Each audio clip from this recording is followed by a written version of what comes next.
আপনাদের কাছে জানতে চাইবো যে তুষার ভাই ইলেকশন কবে হবে? এনসিপি মনে হয় আর ভাবে না।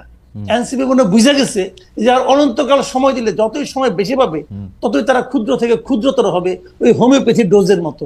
হ্যাঁ, ওটাতে কোনো কাজ হবে বলে আমার কাছে মনে হয় না। এনসিপির আশা আকাঙ্ক্ষা মোটামুটি এখন শেষ। গার্জেনে বলতেছেন কে নিয়োগ করছে? ডক্টর ইউনূস তো নিজেই বলছে তাকে নিয়োগ করছে ছাত্ররা। ছাত্ররা এখন কই? ছাত্ররা মিটিং রাখলে তো 100 লোক হয় না।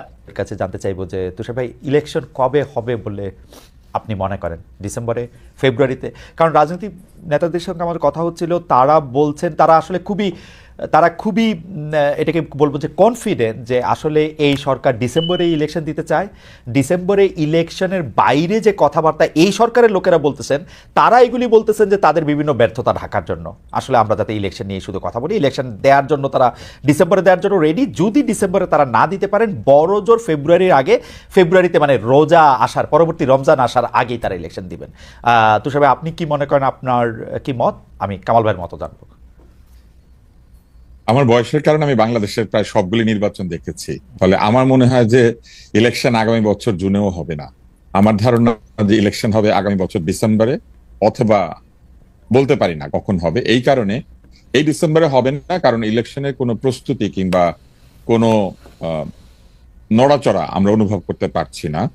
যখনই আগামী বছর আসবে, শুরুর দিকেই থাকবে রমজান মাস। রমজানের আগে ইলেকশন আসলে অসম্ভব, কেননা রমজানের মধ্যে ক্ষমতার রদবদল, রমজানের জিনিসপত্রের দাম বাড়া কমা, এইসবের লোড কোনো রাজনৈতিক দল নিতে চাইবে না, কারণ তারা ক্ষমতায় এসেই রমজান চাইবে না। কারণ রমজানের ঈদে মানুষ খুবই সেন্সিটিভ থাকে। তার রমজানের 2 মাস 10 দিন পরেই হচ্ছে কোরবানির ঈদ। কোরবানির ঈদ এবং রমজানের মাঝখানে যদি ইলেকশন দিতে হয়, তাহলে এসএসসি অথবা এইচএসসি যে কোনো একটা পরীক্ষা তার মাঝখানে পড়বে, ফলে সেইখানেও যে নির্বাচন দেওয়া সম্ভব হবে আমার মনে হয় না। এবং জুন মাস চলে আসলে আমার ধারণা যে নানান কথাবার্তা বলে এইটাকে 2026-এর ডিসেম্বরে নিয়ে যাওয়ার একটা চেষ্টা করা হবে।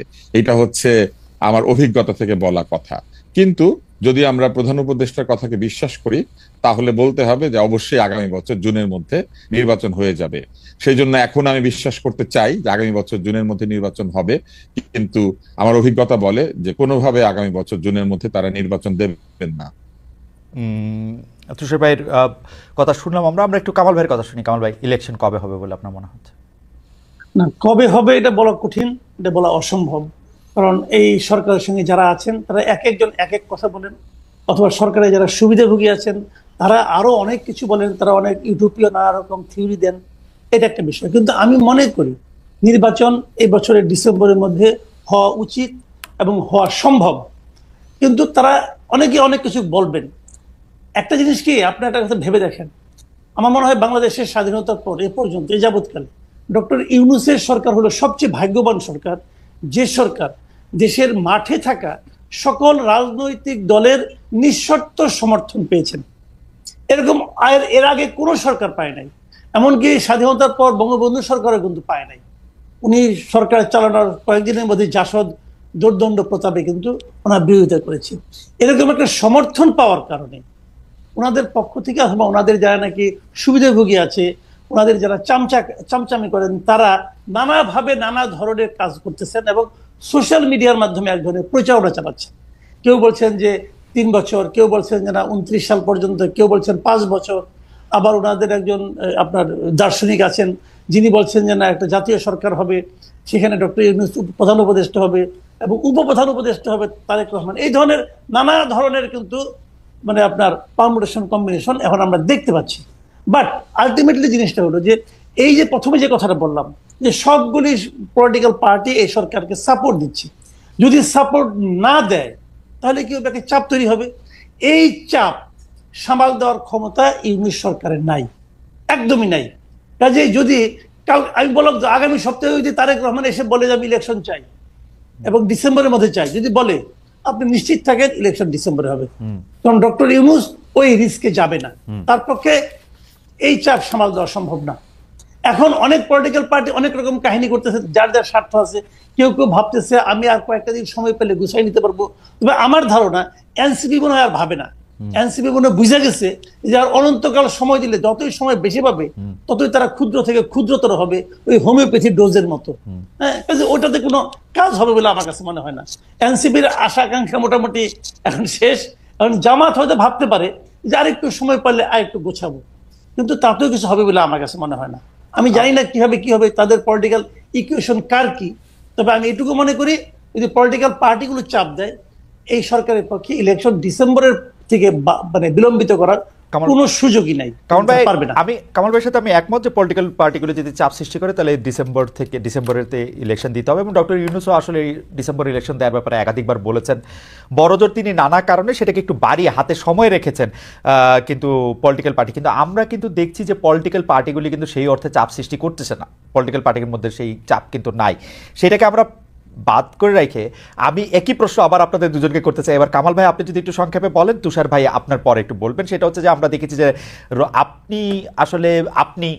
আমরা সবাই এস্টাবলিশমেন্টকে একটু কোশ্চেন করতে চাই, যে সরকার তাকে কোশ্চেন করতে চাই, কিন্তু ফ্যাক্ট রিমেন্স এবার রমজান মাসে দ্রব্যমূল্য, বিদ্যুৎ পরিস্থিতি, ঈদযাত্রা এসব বিষয়ে অন্তর্বর্তী সরকার মোটামুটি ভালোভাবে সামাল দিতে পারায় এবং চুরি ডাকাতি ছিনতাই কিছুটা নিয়ন্ত্রণে আসায় দেশের রেমিটেন্স প্রবাহ বাড়ায় এবং বিভিন্ন ধরনের সম্মেলন, নানা ধরনের আন্তর্জাতিক পর্যায়ে বাংলাদেশের নানা পরিস্থিতি, এসব বিষয় মিলে জনগণের বড় একটি অংশ অ্যাপারেন্টলি ডক্টর ইউনূস সরকারের প্রতি আস্থা ফিরে পেয়েছে বলে নানাভাবে মনে হচ্ছে।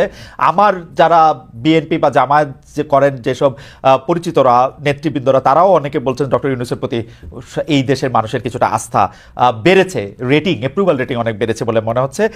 এমনকি এনসিপির নেতাও পরিণত হয়েছেন ডক্টর ইউনূস, মানে এনসিপির নেতা হিসাবে কিন্তু এখন আর নাহিদের নাম আমরা শুনি না, ডক্টর ইউনূসের নামেই আমরা বেশি শুনি। ডক্টর ইউনূসের মানে নিজেকে একটি নেতা হিসাবে, শাসক হিসাবে প্রতিষ্ঠিত করতে পেরেছেন বলে মনে হয়। সেই ক্ষেত্রে ইলেকশন যদি পরে হয়, ডক্টর ইউনূস সরকার যদি আরেকটু বেশি সময় থাকে, তাহলে কি অসুবিধা? আমরা কেন বিএনপিকে নিয়ে আসার জন্য এত অস্থির হয়ে উঠেছি, বা যারা নির্বাচন করে আসবে তাদের জন্য অস্থির হয়ে উঠেছে? সরি, প্রশ্নটা লম্বা হয়ে গেল, আমি আর কথা বলছি না, কামাল ভাইকে শুনে আমরা তুষার ভাইকে শুনবো।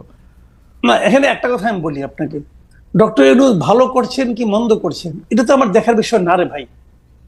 না, কেন আমি বলি, ডক্টর ইউনূস কোন সরকারের প্রধান? উনি একটা অন্তর্বর্তী সরকারের প্রধান। অন্তর্বর্তীকালীন সরকার মানেটা কি?